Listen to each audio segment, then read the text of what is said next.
guys? Tambo here with your weekly core report.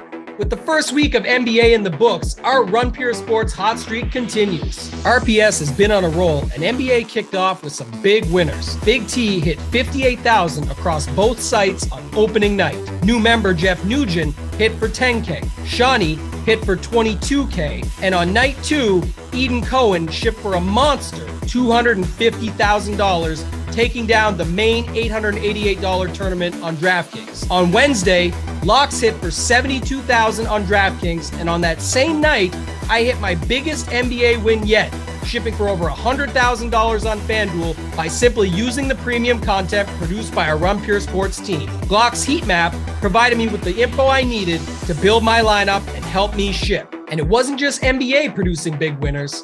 Big T pushed Guz the Bus Edwards hard on the Sunday Morning Wood Show. I know we're saving money at running back this week, but are you spinning up for Derrick Henry? Yeah, I mean, I can't play Derrick Henry when I'm playing Gus the Bus. I mean, that's tough. How did every game finds its way back to Gus? Gus went off, scoring 2 touchdowns at only 2% ownership. Make sure you're subscribed to our YouTube channel to get great calls like this for free on a daily basis. Guz was also featured in Big T's player pool, along with Bengal stacks. The Week 7 Burrow to Chase connection was on fire, leading to some big wins for RPS members. Congrats to P451017 for riding that stack to $15,000. And shout out to DK for 5 for staking Corey Pooler, who hit for $1,500. DK for himself hit for $4K on the afternoon slate. To top off the week, our members ran pure in some showdown contests too. Last Thursday, I shipped another King of the Beach seat with plays I highlighted in my attack plan, available to premium members, featuring Jawan Johnson in the captain slot. And the winning continued on Sunday's showdown slate with a slew of RPS logos sharing in a first place finish. Congrats to Bring the Noise, who entered 2 different lineups, which actually both tied for first. He was joined at the top by fellow RPS members Sully's World, Newen 7, Molliver, Jay Gingery, FF Guru TX, Dub KJ, and T Brad 30 joined in, turning $68 into $1,600. Shout out as well to member Alec for turning $20 into $10K in MLB. Congrats again to all our members. If you want to be featured in the core report, drop your winning lineup in our Members Never Win channel in our premium Discord. If you're not a member, join now. You won't find a better value with all sports included for one low price. Remember, if you're not winning with us, you're watching us win. Until next time, let's keep running pure.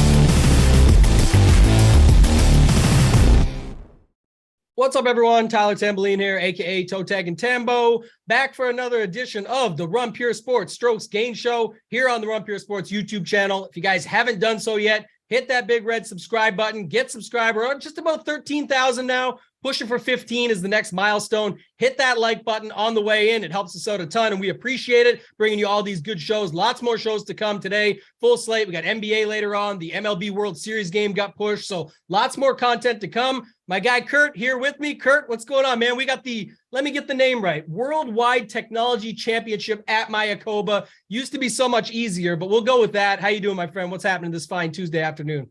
I'm good. I'd love to get back in the swing of things. I love that we're on this show on Tuesday because Tuesday is such a down day. That's why I love having golf on Tuesday, Wednesday research, and then hit the ground running Thursday. And it's just the perfect little midweek little town side. Day after Halloween too, right? Everyone's sort of getting off their sugar. They had their sugar high last night, or their chocolate, their chips, whatever it might be. If you got kids out there, probably had a bit of a longer night doing that stuff. So shout out to everyone doing that and all the parents out there. But we're back, ready to talk some golf. We got the Victor Hovland event, right? We got 2 years in a row, Victor Hovland getting the job done here. Good course, decent history, much better field than what we saw last week. What are your initial thoughts, Kurt, just coming into this slate, or anything DFS related or golf related, if there's something you're seeing stats wise there you want to talk about? Yeah, so I mean, course history, I usually don't pay too much attention, but I will let it be kind of like the deciding factor today about it. If I have a 1v1 or something like that, it's not like quite like the Masters or something crazy like that, but it's pretty pretty standing out in the stats. I'll just say that. Driving accuracy, it's a place where you want driving. You don't really want like long hitters because driving accuracy has stood out like crazy.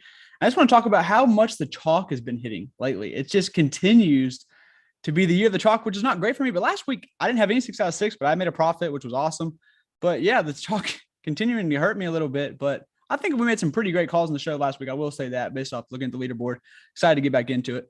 Yeah, RPS had a pretty good week. I know some of our guys were up there. Like, it was just, again, another week, like you said, when the chalk is hitting, it's going to be tougher for, the GPP bros, as they call them, like us out there trying to make these pivots and fades. But you don't have to fade everybody, right? Like I always say, it's not who you play, it's how you play them. We can do that with this stuff as well, especially in this tournament. I think when we get to the bottom, like, look, the top, very strong here. The mid-range is okay. They've got good course history, or they've won here in the past. Kuchar, Brendan Todd, those types that we're going through. But mixing those guys in is fine, but you also have a setup from roster construction where you could just play a couple guys at the top and then fill it out with that 7K range. We've seen that do pretty well in these top heavy events where, yes, the field looks so strong on paper, but you got Scheffler, Hovland, Morikawa, Finau, then whatever you want to say. I mean, you do your own analysis, but Aaron Wise, Billy Horschel, Taylor Montgomery, Tom Hoagie, to me, that's a drop off of those top 4, but that's just, whatever you guys think.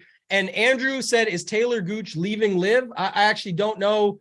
I don't think so, but maybe something came up about that, but it's an off season for them. So we'll have to wait and see. So I'm not too sure about that. Kurt, let's dive right into it, man. We do have a couple things to talk about. First off, I'm going to pull up the weather just to see it here. And I know it's early. It's Tuesday, just looking at it, but looks like we have some rain and stuff leading in. So Wednesday afternoon and evening, they're getting a bit of rain, and then Thursday morning as well.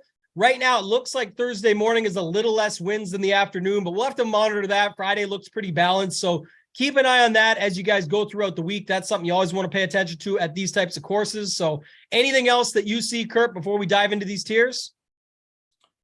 Not much. Didn't actually know about that. I haven't checked the weather yet because it's still so early, but I'm glad you pointed that out. So soft greens on Thursday we're looking at possibly. So that'll be nice.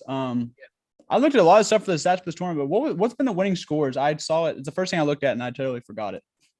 I don't have it up in front of me actually right now, but I can pull it up with Hovland because it's easy to find and just go back to last year and see what it was because, but I don't know what they call it on here because Maya just changed names like 3 times, but it's been the same. You're supposed to have that up and ready. He won at 23 under last year. 19 under was Ortiz, Thomas, Scheffler, Neiman, all those guys right behind him at 16, 17 under. Let me just go one more. And then the year before that, 20 under. So they're going to score. Like you look at the year he won there, it was a 67, 69 to open up. And then he shot a 63 and a 65 over the weekend. Aaron Wise shot a 63 on Sunday. Hoagie, English, Glover, guys like that have been up there. But definitely looking at birdies. I mean, you talked a little bit about the stats. I'll talk about a few more. Just bigger greens than usual around the green. Obviously not important if you got Victor Hovland winning it 2 years in a row. He's not the best there, but just to keep it in mind as you're going throughout. But all the stuff we're looking at, to me, and especially in this off season or swing season, if you will, where people are looking at, you talked about some of the chalk hitting, but everyone's playing the same dudes. So you can try and find a way to get different that way, but it's going to be tough up top. I am going to be mixing and matching in this upper range, Billy Horschel and up. And Andrew got it in the chat. I just looked it up too. Yeah, Taylor Gooch is switching teams. So free agency they're talking about here. He's going over to the Niblix, and that's going to be captained by Bubba Watson. And then DJ is getting Peter Uline. So there you go. We got a little live chat in. Kurt, let's get into it, man. Let's do this upper range. You got Billy Horschel. Looks like he's actually getting some ownership all the way up to Scotty Scheffler, number 1 golfer. Well, number 2 golfer in the world, as Rory just took him over. But if Scheffler finishes in the top 2 this week, he'll move from number 2 back to number 1. So go ahead, talk to me about this upper range, Scheffler down to Billy Horschel. Yeah, so doing the same thing as I usually do, playing the ownership game up here. I'm really glad that Billy and Aaron Wise are kind of getting talked up a little bit. I do not want to pay up. That's probably just the namesake, but I just really don't want to. I'd rather just get up to the other guys. Tony Finau's been awesome. Scotty or Colin, it's always the putter. Putter's been bad for Scotty lately, but I really do think that Colin or Scotty get a hot putter here. So I do want one of those. I think it honestly might be Morikawa just with the savings I can get, but I don't know. I don't want to be like late on Scotty comeback, especially if he can get that number 1 ranking back. Hovland, I want to see what his ownership is. I don't want to go there at too high ownership because, I like to be a GPP bro and just fade that. Tony Finau has been awesome. I've been riding it, so I don't mind doing that. And then hopefully I can just be way, way lower on Wise and Billy Ho. Yeah, I'm definitely in on Scheffler. Like that's what you set up there. It's $200 more than Hovland. I know Hovland's the two-time champ, but you go back, even last year, Scotty was right on his ass. He came in fourth. That could have switched the narrative completely. Like imagine this is how I look at it especially in swing season, whenever we're just going, okay, Victor won it 2 years in a row. He's the best here. Play him again. It's like, okay, what if Scheffler won last year? He came fourth and Hovland came first. What if that flipped? What would be the narrative coming in then? And it's not like Scotty's getting no ownership, but I just still have Scotty as the better golfer, as probably many do for good reason. He's number one golfer right before Rory took it over. I think it's going to be a spot where he can bounce back and get it rolling. So I like Scotty Scheffler here at the top, paying up at 11.4. I think Morikawa, Finau are interesting just because they're squeezed between Hovland, Wise, and Horschel. So those two stand out. And if I had to pick one, just looking at Horschel, Wise, the stats actually look pretty similar across the board. Wise will grade out in Fantasy National, places like that, a lot better. We've got the more recent finish of 15 and second, but look at this too. This is another one, prime example, 15, second, and a miscut. But the second place stands out. You go to Billy Horschel, 33rd, 5th, and 8th. No miscut though, and 2 top 10. So it's like the second stands out because it's second place, but how much different is the 5th and the 8th? Those are still good finishes. So if I had to pick another one, it's Horschel. So Scotty, Finau, Kawa. And if I had to pick one, Horschel would be sort of the 3 or 4 up top that I like. Let's move on though. Let's go to this 9K range. Taylor Montgomery, big price bump here. $100 more than Hoagie, who's definitely getting the love and will pop on the stat sheets. But you got Montgomery, Hoagie, Mav, Power coming off the win, Jason Day, Emiliano Grillo, and then, of course, Brendan Todd, who has himself a pretty good history as well. 11th, 8th, and a win in the last 3 years here. What are your thoughts on this 9K range, Kurt? Yeah, so Montgomery, it's not been all the putter, but man, if he hasn't had putting week, he's been getting 4 or 5 strokes every single tournament. I've just been riding it, but I think here with this price range, I might actually be off. He's been great. So if he beats me, then I don't care. I kind of like the kid, so I won't be that mad. Tom Hoagie, he loves the fall swing, man. I'm probably just going to keep riding it until it comes to, I'm not going to play a chalk Tom Hoagie. Don't get it twisted. But as it's looking right now, I have no issue with Tom Hoagie. Loves the fall swing. I'll get off in the summer and just assume that that's going to be his career. He's just going to suck in the summer all the time. Unless he's like 2% and I'll play him. Mav, 18-1. No, unless he's like 2%, which he won't be. Power coming off the win. I'm not going to be contrarian. I don't like Power. Probably no one else does. Jason Day, gaining on approach the past like 50,000 events, it seems like. Is this 2017 again? Is Jason Day back? I don't know. I'm probably going to play him. Hopefully people are just like, oh, Jason Day sucks. He's not back. I'm going to say he is. Grillo and Todd, I'm going to choose between them. Grillo finally lost with the putter. He went back to the old Grillo. Only a stroke, though. He also lost on approach, what he normally doesn't do. So I think I'm going to go right back to Grillo at where did he do that? Was it the CJ Cup where he lost on like 1 stroke putting, 1 stroke on approach? So I'll go back. Todd, the stats standing out, but the course history has been absolutely horrible. So that's why I'm just going to take Grillo. I'll let you take it over from this range. That's what I got. Yeah, it's tough to go to Montgomery up at that price. Because I love the guy too, and I've been playing him a bunch. But once he gets up into this price, that's the other thing about Wise too, especially. So we always say this with popular Aaron Wise. I know that last time out it worked. He came in 6th, but now you got to play popular Aaron Wise at $10,200 with some of the best names in the world right above him. I know he makes birdies. I know everything lines up, but that still is a challenge for me when you got Tony Finau for $200 more. So again, they're going to be similar ownership, but that's my whole point. If that's the case, I'm going to take the guy I want to side with who wins and has won a lot more as of recent, and that's Tony Finau. So I'm going to go with him up there. Going into this 9K range, Hoagie is the only real chalk piece that I have more interest in than others, just because even with him coming in at 15 to 20% ownership, to me, you could still get different elsewhere. And he still looks really good when you look at the stats. Number 1 over the last 50 rounds in opportunities gained, a stat I really like here, just because when you have those bigger greens, that's getting it to within the 15 feet. We know if he gets hot with the putter, that can help. And he's great on approach. Solid birdies are better. DK scoring, everything is there. So you can get different elsewhere in your Hoagie lineup. He's the one that stands out in this range for me. Power, I don't think people go back. And there is an interesting statistic running over pretty large sample. I don't expect him to win again. I mean, it's very tough to win once on the PGA Tour. It's tough to win twice for him now, but especially tough to go back to back. Other than guys back in the day like Jason Day, who you talked about back in the day when he was in crazy form. JT is a guy that's done it a couple times, things like that. But with Seamus Power at 9,300, he's cheaper. The stat is that I was getting to was guys that come off a win that are cheaper the next week out. He was 10-2 last week. He's 9,300 this week. Usually do pretty well. So again, he's not going to be your first guy in. He could be your third guy in at this rate. So to me, he's okay to go back to. I like your Jason Day call. And again, like the Wise Horschel thing, if I'm siding here with Grillo or Todd, Grillo's going to come out way better on your stats model and scoring and all that. But I'll tell you what, Brendan Todd's not that far behind him. And right now I'm seeing the ownership swing of upwards of 15 to 20 for Grillo and 12 to 15 for Todd. It's enough for me to take a little bit of a breather there and just go down to him, because Todd's history,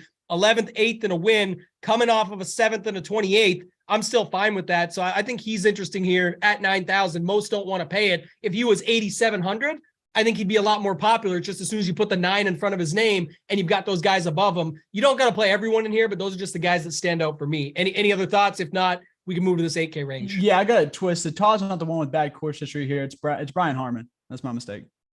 Yeah, so, yeah. Todd's, like I said, so Todd's 11th last year, 8th the year before that, and win the year before that. Harmon is miscut 30th, 72, 68, 55th. Yeah, it's not good. Yeah, so I'll take the lower one between Grillo and Todd. We'll see where the ownership comes out on Wednesday night. That's kind of like the approach god territory. You got Hoagie there, then Day lately, and then Grillo and Todd, like the approach kings right there. So yeah, I'm ready for the next range. Yeah, it actually starts. Good. I thought you were segue. I thought you were King segue there, going to the next guy in line, $8,900 Brian Harmon. So it's Brian Harmon down to Matt Kuchar, who, like I said, is not getting crazy ownership or anything, but Matt Kuchar getting a little love here right now, coming in off a 29th, 12th, and 35th in his last three. That is spread out over quite a ways. We haven't seen him, a couple weeks ago, but before that, not for a while. But his is 22nd, 14th, and a win 3 of the last 4 years. So Matt Kuchar all the way up to Brian Harmon. What do you got in this 8K range? Yeah, so I know Harmon course history is bad. I'm hoping people don't put that in their model too much, and I hope he still gets seamed up, because if he gets a little ownership, I'll love to fade that, which I'm going to fade it anyways, but it'll be even better if he gets some ownership and people just kind of look at their model and be like, okay, I'm just going to be a model donkey and take this. Thomas Dietrich, been loving playing him, called him last week for the 10K guy, and he did me very well. I'm going to go right back. The price isn't that. I mean, I know the field is better, but it's still 8,800. I think he's just as good as Hoagie, and he's cheaper. So I like both. I'll definitely play some Dietrich, especially in this range. KH Lee, might just play him because he's an Asian, but nothing really else sticks out. Depends what I'm looking like Wednesday night. And I'm really low on all these guys. I'm going to go down to Putnam, accurate. I've been playing him. He's been good. It is his highest price he's been, but I don't care because I don't like much in this range. So if I had to pick, I'm just going to go Putnam, ride the guy. Munoz, I like playing him in places where you have the score, and he's been accurate off the tee as well. So give me that. And then did you see what they did to Hardy and Riley? They're just trolling us now, putting them right there beside each other. Just ramming it in our asshole. Our two guys, they're just so bad off the tee. And I will be playing some guys that are inaccurate off the tee here, like Cameron Champ, but man, I don't know if I can do it, Tambo. We'll get there. We'll get there. Let me run this 8K range up quick, because I actually think there is some guys here. This is what I talked about before. So for me, just a little bit of a roster construction note, at least if you look at it, Kurt, up top, like I said, where it drops off, I can see where you could try and get to a couple of those, or one and a 9K guy and then skip this range. I like that, because this range is going to be peppered with mid-tier ownership. There's going to be a lot of 12 to 16% in this range between who was I going to say here, but Harmon, Dietrich, KH Lee, Putnam, Kuchar, and then maybe Henley swoops in there as well. So with that said, I could see skipping this range altogether with some of those builds, but I could also see where you take a Scotty Scheffler and then hop down to here and grab a couple and then go down. And that's how you do it differently, where you get off that 9K range with Hoagie, Grillo, Todd, those guys in there, and even Mav is getting a little bit of steam. So I could see doing that as well. And the guys in here for me. So Brian Harmon, you talked about it, made fun of him. His history does suck, but just looking at it, even with him getting 15, 16% ownership, again, another guy like Hoagie, you can get different elsewhere. He's not one that I'm afraid of, because if you look at what he's been doing, 23rd, 15th in 2 of his most recent events, and then even going back from that, 21st, 35th, and 3rd, stats bear out pretty solid because of that. It still looks pretty good to me, where you're looking at pretty much top 25 in off the tee, fairways, opportunities gained, 17th, approach, 14th, 10th in par 4 scoring, 21st in DK scoring. He looks pretty good at 8,900, so I'm okay there. KH Lee, I like. Henley, another guy that looks really good. And for some reason, I'm not seeing a bunch of ownership just yet, but he's number 1 on approach in the last 50 rounds. Solid number 2 on opportunities gained, 8th in hitting fairways, setting himself up, can get to those big greens, and we know he can find a hot putter. So I think Henley at 8,400 could stand out. And I like your Putnam call. I think at 8,100, that's a fair price for him. I'm not sure how many you're going to get there, but the stats look bad on paper for him. Like if you just go look at that, not the greatest history here, but then you look at what he's been doing. He's played 4 of the last 5 events, 29th, 2nd, 12th, and 30th. And then before that, his 3 previous events had a 43rd, but then a 23rd and a 5th. So I got no problem going to Putnam as well. But you talked a little bit about this upper 7K range. So you can stay there. Like to me, it's all those guys. It's not just who you mentioned, Hardy and Riley, but you've got Patrick Rogers and Sebastian Munoz. You've got Aaron Rye at 7,600. So maybe just talk to me a little bit about this range, 7,500 and up to start, because you already hit on those guys a little, but there is a lot. Justin Lower, Robbie Shelton, Buckley, like these are all guys I think people are going to have interest in. So what do you like here in this upper 7K range? Yeah, so I'm liking it too. You know, another thing, if Russell Henley comes in a little bit lower than what I expect, I will love to play a semi-low in Russell Henley. The guy's just amazing on approach. Anything can happen. He can easily knock out a top 5 here. And if he's like around 10 to 12, I do not mind that at all. I think you got to bump him to 12. I know ownership projections say less, but I'm going to personally bump him to like 12 just to see what that does. And again, everyone does their stuff differently. I just think that's a way you can look at it where you can kind of get a different feel for your ownership that way. But go ahead, continue on in this range. I just thought it was a good point you brought up. Yeah, I like that. So I like Mean Dean here. I'm an Aaron Rye guy. I'm going to always pay Aaron Rye, and this is a good price. And the field is tough, but like still 7-6, I'll play for Aaron Rye, especially how accurate he is off the tee. Justin Lauer's been playing awesome. Going to keep riding him. Love Shelton. Not that great off the tee, but another guy this is rookie year, right? I believe. I'm pretty sure. Who are you talking about? Shelton. Yeah. Yeah. I've been playing him. I knew he was one of like the 20 guys that Andy Lack mentioned. So I've been watching him. I've been playing him. I like it. Buckley, good off the tee, can score. Always play a little bit of Buckley. I usually play post. I'm going to be off here. I'm going to 75. Hodges, I don't play long. Straka, 7-4. We've seen what he can do. I mean, the upside's there, and he's been good off the tee. I will go to some Straka.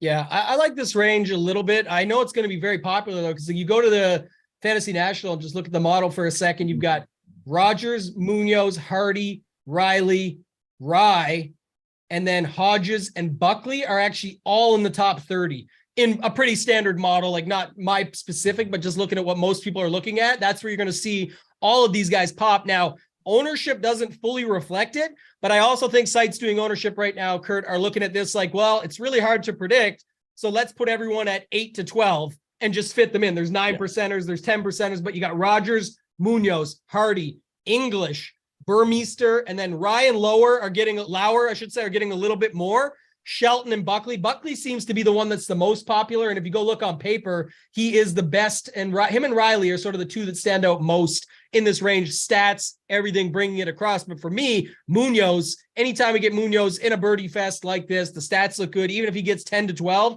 don't care. $7,900 is a fair price. 12% doesn't mean shit to me. It's 90% of the field pretty much not playing him. So I'm definitely good with him at 7,900, even more than my dude, Nick Hardy. That's really what it comes down to. You know, I love Nick Hardy, but man, at this price, 7,900 Munoz, I got to go there.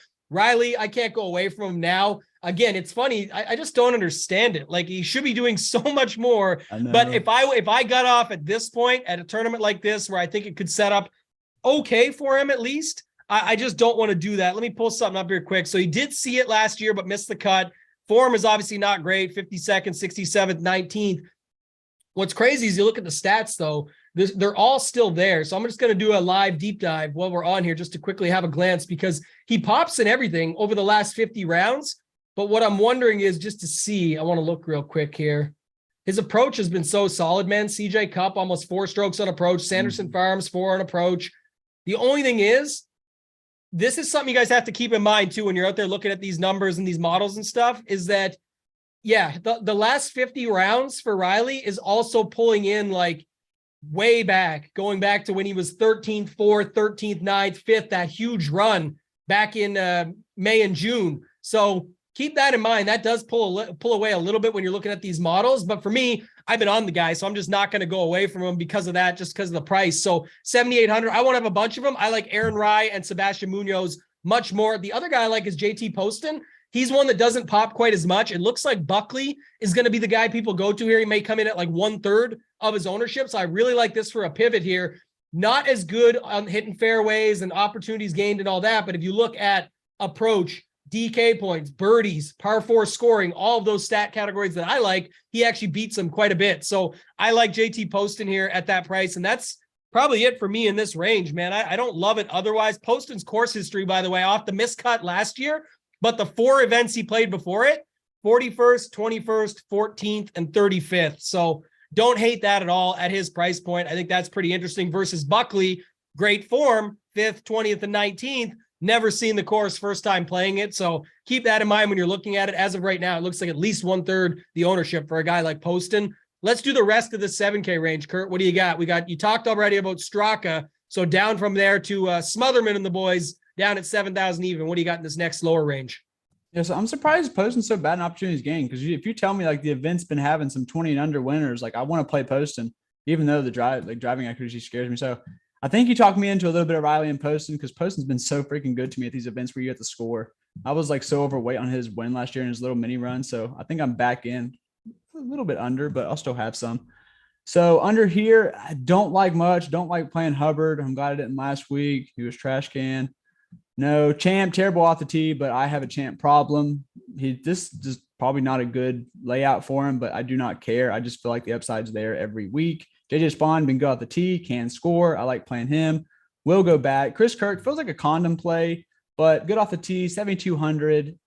I don't mind as a last piece. I don't think he's going to be contending on Sunday, but I think he can pull out a top 25 and be enough for you. How far are we going down? Because I don't know. Right to 7, just all the rest of the 7Ks. All right, so okay, I like Strillman. He's been good to me. Feels like another condom play, which a lot of these guys do, and that's okay. But he's good off the tee, so count me in. Svensson and Justin Sutherland, but now we're getting the range where these guys that I really like to play, and even though I shouldn't. So I'll probably play one of the two, just whichever one's lowest owned. I think both are talented. I'll just go whichever one's lowest. Will Gordon did good for me last week. It was just that Saturday, which I think was the most wind. It was Friday or Saturday was the most windiest. One of them, I can't remember off the top of my head. So it definitely got windier over the weekend. So. Yeah, so we'll go on to the fact that he just sucked ass in the wind. So Will Gordon, I'm back on him. Just one round just was terrible. It might have been the bad wind. Benny on terrible off the tee, even though that I had to eat my words last week because he did great. But no, Smotherman always in play, been terrible. No, I'm pretty light on this range, but I like these guys down here lower. So I'll stop there. Oh, really? Okay. Yeah. I'm complete opposite. So I really hate the bottom. We'll go there in a second and let you pick all the plays, but I like this bottom range quite a bit. Like I said, there's lots of ways you can round out your lineup with it. There's some uglier plays like Lee Hodges and Molinari, some recent form stuff. Molinari's actually, very ugly, miscut here last year, but 28th, 34th, and 9th as of recent. Again, talent wise, if he's back even a little bit at 7,400, and not one of my favorite plays. I actually like Hubbard. I know you didn't, but the stats are still good. Remember last week we had the tip on here that it was going to be a bad week. His brother had tweeted out that I forget what happened to him now. And I think he dropped something and ripped a toenail off or whatever it was. So I actually don't hate that. So 1 second here. Oh, come on now, Kurt, in the middle of the show. You got me all worried for a second here. All right. He's asking me something offline about someone being dead. And we already had a death today. That's Simon's fault. That's not mine. Okay. RIP Takeoff. We did see that today come out. So obviously sad news overnight, but you just asked me about Irv Smith. I thought you meant like dead. I was like, something happened. I saw an Adam Shepard. My bad. Pop up. Like, come on now, Kurt.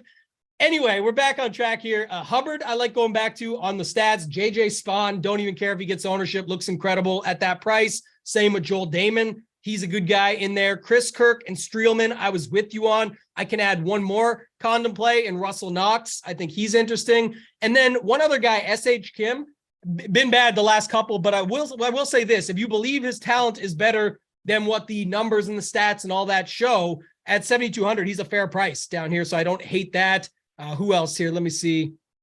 Adam Svensson, Justin Suh. These are small shares. Nick Taylor, guys like that. Marty Laird. I think he's another guy you can play here at 7,000. He actually pops on approach, hitting the fairways, par 4 scoring, doesn't put up a lot of birdies, but if he was your last guy in, I'd be okay with going to him. That's all though for me, Kurt. I don't have a bunch in this, 6K range, but I'll let you take it over. What do you got? Just do the whole 6K range, the guys that you like. That's it. But I'm glad you mentioned Damon. I don't play him. I don't play him or Hubbard. Like I just think in my head, they're just partying every single day and they're going to just suck, which is not probably a good thing. What if they're partying with celebrating a win after this week? Because then that'd be a reason to party. I play Hubbard at like majors and shit in like random places, but not really stuff like this. But anyways, Damon. Anyways, my point was he's good on these greens. I believe. I think he's like amazing on these greens. There's not that much stats for these because they're kind of rare. But yeah, so there's that. Paspalum, as you're talking about. Yeah, what are they called? Paspalum. Pass pussy, whatever it is. Same thing. He's good on those. So, anyways, Troy Merritt and Kevin Yu. How about Kevin Yu last week for me? Love it. Yeah. Brandon Wu. I think he's going to bounce back here. I like Kevin Yu. I like these high 6K guys. I'm not over here going dumpster diving. Troy Merritt. Dow's been one of the rookies that has impressed me. I haven't looked at his stats yet, so I don't want to be too crazy. Ben Griffin. Putter can get hot. These big greens. I mean, that's enough for me to take a shot. No. Callum Tarrant, I always play him. He's absolutely dog shit last week, but I will go back. He's my glorified Canadian. He's not Canadian, but I call him Canadian. Don't care. John Haas won this event. He always has some pop weeks. You don't want to play too much in the course history, but he's Asian, so I'm going to play him. Harrison Endicott was good for me last week. I'll go back to him. I like his talent. MJ Defoe. I like playing him more in showdowns, but I played him last week in Classic. He did well for me. I'll go back there. Another guy we talked about who did good last week, Aaron Badley. I mentioned him on the show last week. He's been playing good. I'm just going to go right back to the Badley, baby. Let's go. 665. I'll do that for sure. He'll probably suck this week, but don't care. Going to do it. Glitchick, the talent's there. I just feel like, I don't know. I mean, I'm 115, so I'm going to have some Glitchick this week. He hurt our feelings last week, but he's going to bounce back. Michael Kim, I think I'm done with him. I hate it, but it hurts. Austin Cook, I always play him because he can putt. Nunez, and same thing with Michael Kim. These guys hurt my feelings too much. I'm off of them. McGreevy, coming off. This guy is full GPP. He's been sucking, but coming off 8th place, maybe he can find a little form here. He'll be the lowest guy I have. So maybe he just does another top 10 for us. That'll be super clutch at 6,200. And if you want to kind of have a double spend up, Max McGreevy is your guy.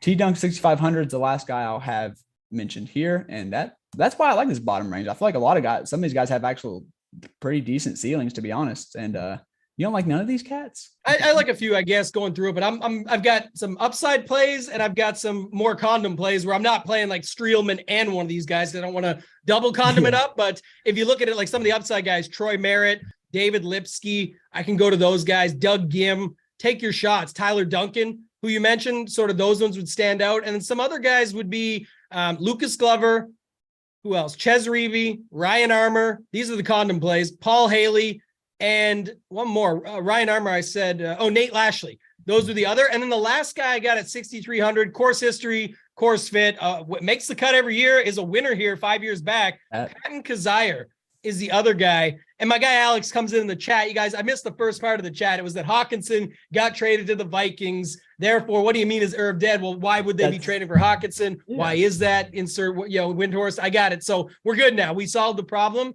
Nobody else is dead. That's good to hear. Anything else for you, Kurt, here that you want to talk about? I sort of hit all the plays in this range, 6 or 7 guys that I'd be willing to use, and I'm not going to use them all together, and I'm not going to use them all a lot. So that's really what it comes down to, just from a roster construction standpoint, at least. Yeah, so I never play this guy if he's any popular, but man, I'm loving him this week. So I'm hoping you can kind of give me a feel for his ownership. What is Troy Merritt coming in at right now? I like playing him. I think so far it doesn't look like much, maybe 4 or 5%. I'm going to be smashing him. I never smash him, and it usually works out because he'll just fuck up one day of the round. But I really, really like Troy Merritt. I think he gets it going here. I think he gets top 10.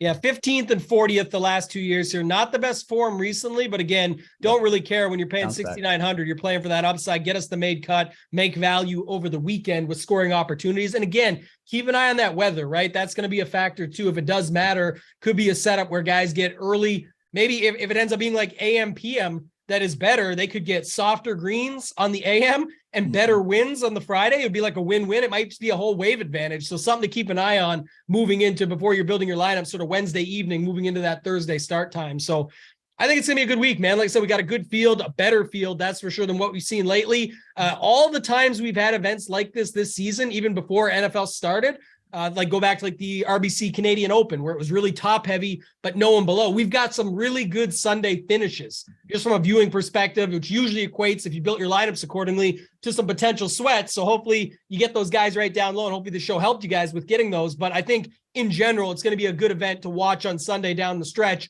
Should have some bigger names in the mix. I think there will be at least a couple, if not a bunch more. So I'm excited from that perspective. Final thoughts, Kurt, and then who do you got as your winner for this week? Final thoughts is don't be afraid to play these guys down here. I really like somebody like Kevin Hugh. I like Troy Merritt. I hope it's not the popular build, but I don't mind it at all.